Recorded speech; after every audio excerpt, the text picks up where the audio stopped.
He had that one on target. That's half the battle. The other half of the battle, however, is distance. And he nearly had that too, but it was the crossbar that said otherwise, and that'll deny him a shot at 3. So the long field goal misses, and now the reverse. You're in a tough spot defensively. They'll start the drive at the 43. They'll run it now out of the gun. And the reinforcements come in as they're going to stop him behind the line. It's a loss of a yard there, and now second down. That goes down as a loss against his rushing stats.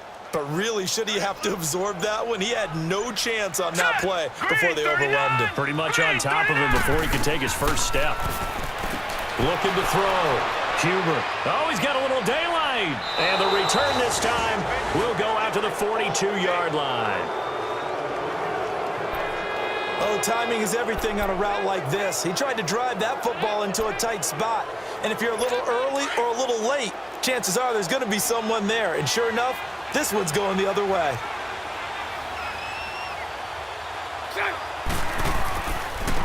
And on the ground they go with a running back. And he'll take this one down to about the 40. And it's Reuben Foster in on the tackle. Tough first half for him, unable to put up the numbers he's used to producing. But with a guy like him, you and I both know it just takes a couple of explosive touches for him to make an impact on this game and on the stat sheet as well. They'll run it now out of the gun. They'll wind up getting 4 down to the 36.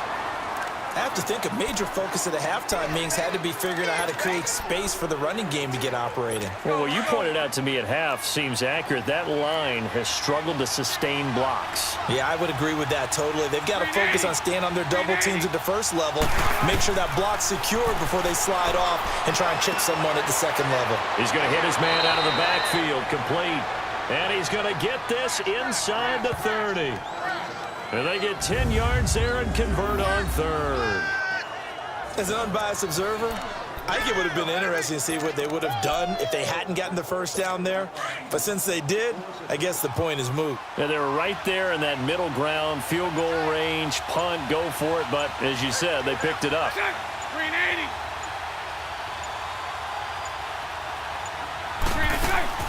They'll run it now out of the gun. Down right around the 25. Just a yard on the pickup there, and it'll bring up a 2nd and 9. Now, they struggled to get him rolling on the ground in the first half, and that's sort of continuing here in the third quarter. Yeah, but I don't think it's time to abandon the running game. I would say keep feeding the horse, and I believe he'll eventually reward them, especially as we get deeper in the game. And this is going to be incomplete. We saw this a lot in the first half, and it continues. These receivers just not able to get much separation. So that means they have to win the 50-50 balls. They've got to go up with the defender and find a way to start coming down with him. And this time, contact and another incomplete pass. They missed a field goal on their last drive. Here they need something to even get into field goal range on third down. Bortles going to throw. Finding his safety valve here. That's complete. And he'll lose yardage here, going down back at the 28. Personal foul, roughing the passer, defense. Ouch, you thought you had the defensive stand. Roughing the passer wipes it out. What does every defense talk about? 3 and out, right? Thought they were able to get off the field. Not so. A bad time for a roughing penalty, and they get the gift of a 1st and 10. Throwing now is Bortles. This will be caught at about the 6. 7 yards, the pickup on the pitch and catch. What I love about watching the passing game nowadays is that the one-dimensional receiver is really starting to leave the game. You've got to be able to do it all. Of course, you got to run fast. Of course, you got to catch the ball. But route running savvy and toughness, there's a premium for all of that now. Now Bortles. And this is caught for a Cowboy touchdown. As his guys are in for 6. And the Cowboys use the short field to their advantage as they cash in for 6. On those slants, everything happens so quickly. What makes it work? The timing between the passer and the receiver. In this case, a slant route ordinarily is probably about 3 steps before you go on the slant. In this amount of time, I think it was a 2-step deal. Boom, put his foot in the ground and got inside for the pass. Got inside for the pass, got inside for the catch and the score. And he'll bring it a few past the 20 to the 23-yard line. And San Francisco gets set to go here. And following the interception, just any interception, are you a little bit more cautious when you start that next drive, or no, you just throw that out the window? I think you are. I don't think that there's any way you can run back out there and go, totally didn't affect me. Let's just go ahead and be loose with the football again. You're going to take care of it, but you have to be careful about being too cautious because now you can't run any offense at all. Still want to attack. We'll see how they attack them here. Still first down.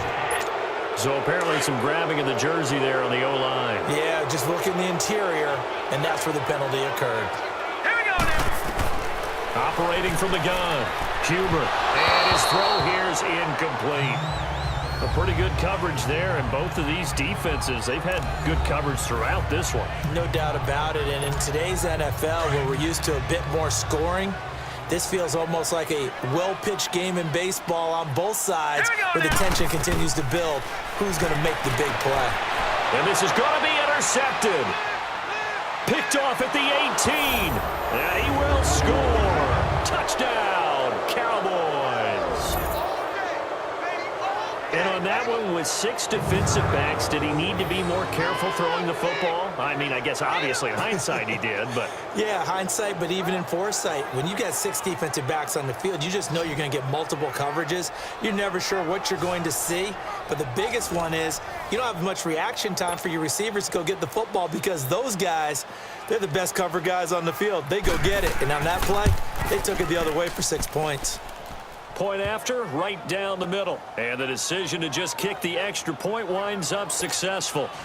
So they'll get another shot on offense following that pick 6. And now the kick is away. This one taken just inside the 10.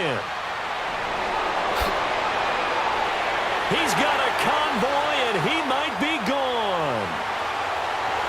Touchdown, 49ers. In for the score. And the 49ers have cut it back within a score.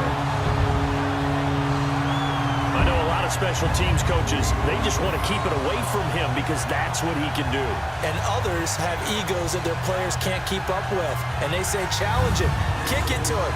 The way he runs as fast as he is, I wouldn't challenge him at all. I'd do everything possible to keep it away. He is just a blur when he gets a full head of steam, and he got a full head of steam there.